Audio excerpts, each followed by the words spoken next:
This is our beautiful orange tree. It has been producing hundreds oranges every year. Although they're a little bit sour, but we have been using them for cooking and for making pickles. They're really good.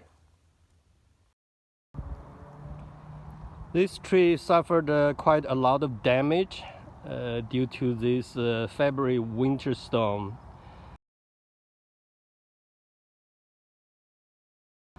This year is 2021.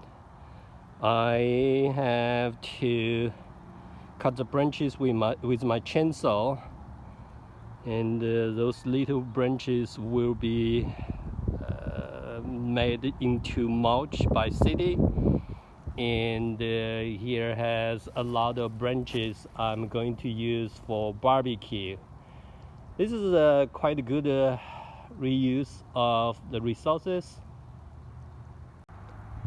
Good thing is here has some green shoots, and hopefully in 5 years we will have another very productive tree.